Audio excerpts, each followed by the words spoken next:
하나님은 항상 하나님의 사람들을 찾으십니다. 참 놀랍습니다. 하나님은 어떤 특별한 것을 하는 게 아니라 하나님의 사람들을 찾으시는데, 이 하나님의 사람들을 찾는다 혹은 하나님의 사람들을 세우신다 할 때 원칙들이 있습니다. 그건 바로 하나님께서 성령을 통하여 일하신다는 것입니다. 즉 성령을 받은 자들로 하여금 그들이, 두 번째가 자원하여입니다. 기꺼이 자원하여. 첫 번째는 성령을 받은 사람이고, 그리고 두 번째는 자원하는 심령으로 하게 됩니다. 그래서 고린도후서의 말씀을 보면 인색함이나 억지로 하지 아니하고 주의 일을 참여할 때는 즐겨내고 넉넉하고 넘치게 하는 그 자원하는 심령입니다. 그렇게 우리는 마지막에 서로 신뢰를 바탕으로 일하게 됩니다. 우리 오늘도 교회를 보면 수많은 분들이 교회를 위해 봉사와 헌신을 합니다. 이런 일들을 보았을 때 우리는 누군가 억지로 시켜서 하는 것이 아니라 그의 마음 가운데 성령을 사랑하고 교회를 사랑하는 마음을 가지고, 즉 심령에 자원하는 마음을 가지고 한다는 것입니다. 오늘 읽은 본문에서는 이렇게 하나님의 사람들이 어떻게 세워지는지에 대해서 역대상의 말씀을 보도록 하겠습니다. 역대상 오늘 읽었던 본문은 12장인데 앞에서는 한 10장부터 이제 쭉 읽어보면 사울이 죽고 나서 다윗이 이제 본격적으로 왕권에 이제 등단을 하게 돼서 이제 시작을 하게 됩니다. 근데 이 시작하는 과정이 어떻게 말씀이 되어 있는가 하니까 우리 말씀 역대상 11장 10절을 보도록 하겠습니다. 말씀 함께 읽겠습니다. 시작. 온 이스라엘과 더불어 다윗을 힘껏 도와 나라를 얻게 하고 그를 세워 왕으로 삼았으니 이는 여호와께서 이스라엘에 대하여 이르신 말씀대로 함이었더라. 아멘. 맞습니다. 하나님께서 지금 사울을 이어 다윗이 왕이 되게 하셨습니다. 근데 이런 과정 속에서 분명히 사울의 잘못이 있고 다윗이 잘한 것도 있습니다. 근데 이런 것들을 해왔을 때 하나님께서 다윗을 왕으로 세우시는데, 이 다윗을 왕으로 세우시는 과정 가운데 분명히 하나님께서 하셨습니다.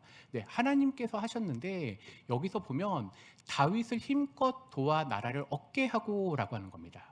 우리가 말씀을 볼 때 기억해야 될 것은 무엇이냐면 한편으로는 분명히 하나님께서 하신다는 겁니다. 이건 변하지 않습니다. 근데 성경에 종종 보면 하나님께서 하나님의 사람들을 세우셔서 그 일에 참여케 하신다는 겁니다. 우리가 앞에서 말했지만 성령을 받은 자들로 하여금 기꺼이 자원하는 심령을 가지고 하나님 나라의 일을 이루어 간다는 것입니다. 지금 오늘 읽었던 본문도 역대상 11장에 보면 다윗을 힘껏 도와 나라를 얻게 하고 그를 세워, 분명히 하나님께서 하셨는데 이 일들에 대해서 자원하는 심령으로 참여하는 사람들도 무척 많았다는 겁니다. 우리는 이렇게 본문을 보았을 때 하나님의 사람들이 어떻게 세워지는지 본격적으로 세 가지 보도록 하겠습니다. 첫 번째입니다. 네, 말씀을 띄워주세요. 네, 바로 시세, 즉 시대를 아는 지혜입니다. 역대상 12장 32절에 보면 이렇게 말씀이 되어 있습니다. 시세를 알고 이스라엘이 마땅히 행할 것을 아는 우두머리라고 되어 있습니다. 이건 이사갈 자손에 해당하는 얘기임에도 불구하고 이건 오늘날 우리들에게도 주는 지혜가 시세를 안다라는 겁니다. 근데 지금 성경이 계속해서 번역이 되는 과정 가운데 새 한글 성경이라고 하는 번역본을 보니까 이렇게 되어 있습니다. 시대를 잘 살폈던 사람들로서 이스라엘이 어떻게 해야 할지를 알고 있었다라고 하는 사람들을 세웠다는 겁니다.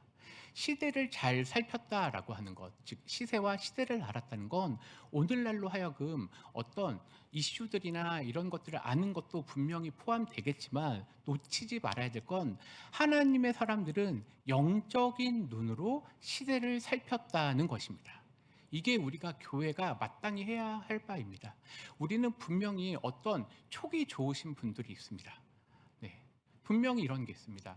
예전에 저희 어머니는 밖에서 무엇을 먹고 오는지 분명히 아십니다.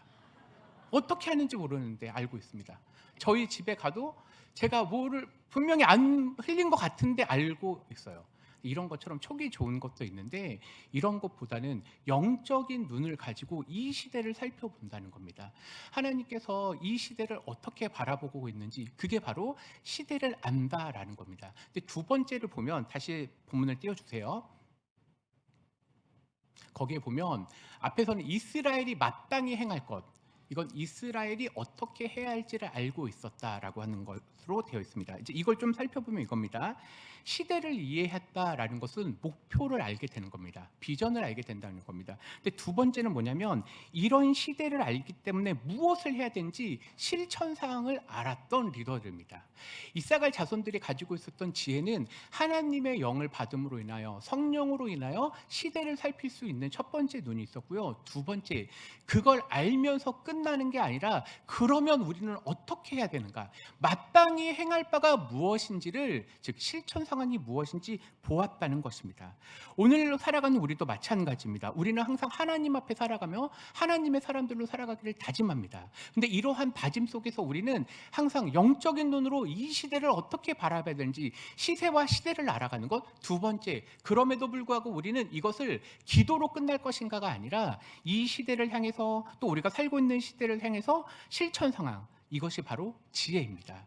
이사갈 자손 중에는 이런 사람들이 다윗을 도와 나라를 세워갔다고 얘기하고 있습니다. 두 번째입니다. 두 번째는 마음이라고 하는 단어가 나옵니다. 이게 우리나라 말로는 조금 이렇게 명확하지 않지만 이게 히브리 원어를 보면은 다 마음이라고 하는 단어가 있는데요. 33절에 보면은 두 마음을 품지 아니하고가 있습니다. 하나님 나라를 세워가는데 하나님 나라 백성들이 두 마음을 품지 않고, 또 38절에는 성심이라고 했으니까, 근데 이게 밑에 보시면 온전한 마음이에요. 하나님 나라의 일에 동참하는 건 온전한 마음, 그리고 한 마음으로 하나님 나라의 어떤 백성들, 하나님의 나라 사람들이 세워져서 해야 될 일은 두 마음을 품지 않고 한 마음을 하고 그 한 마음을 가지고 온전한 마음을 드린다는 겁니다.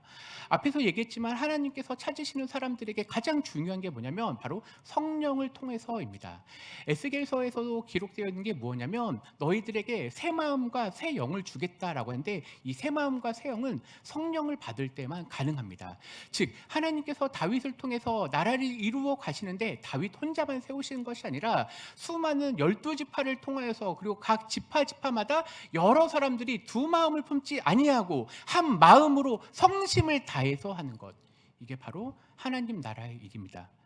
저희도 이렇게 수련회나 이렇게 하다 보면 여러 마음들, 여러 목소리가 들리기도 합니다. 그런데 분명히 기도하고 있는 건 뭐냐면 하나님께서 그런 모든 과정 가운데 이러한 갈등을 이겨서 한 마음을 품게 하신다는 겁니다. 우리 교회도 항상 기도해야 될 거는 두 마음이 아니라 한 마음이고 성심을 다한 하나님의 사람들을 위해서 기도해야 되겠습니다. 그리고 마지막 세 번째입니다.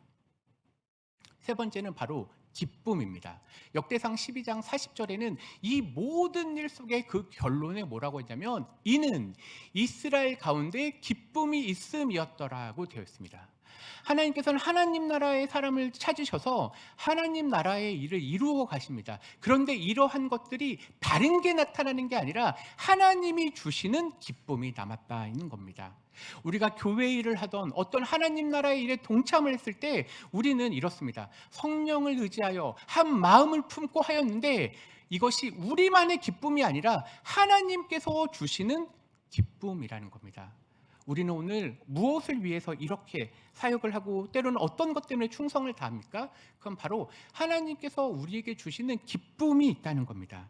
성령께서 이끄시는 공동체였습니다. 하나님 나라 이스라엘은 성령께서 분명히 이끌어가고 다윗이라고 하는 지도자를 세워서 사울에서 다윗으로 넘어가는 게 너무나 복잡했을 겁니다. 많은 사람들이 어떻게 보면은 사울에게 충성됐던 사람들이 다윗에게 연결되는 사람도 있었고 새로 세워지기도 하고 복잡했을 겁니다. 그런데 이 모든 과정 가운데 결론이 뭐였습니까?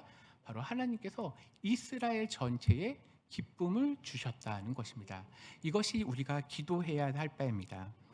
우리 삼강교회는 어떤 교회입니까? 저는 기도하기를 우리 삼강교회는 하나님의 사람들의 모임이라고 저는 기도하고 있습니다. 왜냐하면 주님께서 승천하신 이후에 모든 교회가 성령의 사람들로 이루어졌기 때문입니다. 즉 주님께서 승천하신 이후에 지금까지, 그리고 앞으로 주님이 오실 날까지 모든 교회는 하나님의 사람들로 채워질 것입니다. 우리가 앞에서 들었던 것처럼 시대를 아는 지혜, 하나님께서 이 시대를 위해서 무엇을 원하시는지 기도할 것이고, 또 그것 가운데 하나님께서 분명히 우리의 실천 상황들을 보게 하실 겁니다. 또 한 마음을 품게 하시고 기쁨이라는 것을 하게 됩니다. 그런데 제가 이러한 것들 속에서 하나 말하지 않은 것이 있습니다. 바로 역대상 12장 22절의 말씀입니다. 오늘 읽었던 본문 앞입니다. 우리 함께 같이 읽겠습니다. 시작. 다윗에게로 돌아와서 돕고자 하며 큰 군대를 이루어 하나님의 군대와 같았더라. 아멘. 저는 역대상 12장을 쭉 요약하면서 저는 이렇게 결론을 원래 내리려고 했습니다. 그냥 사람의 눈으로 보면 이것은 다윗의 군대가 훌륭했다라고 결론을 내리는 게 마찬가지입니다. 그런데 오늘 분명은 특별하게 본문은 얘기하는 게 어떤 군대라고 얘기죠? 하나님의 군대입니다. 그래서 오늘은 하나님의 사람들은 즉 하나님의 군대였습니다. 이제 이 눈으로 다시 보겠습니다.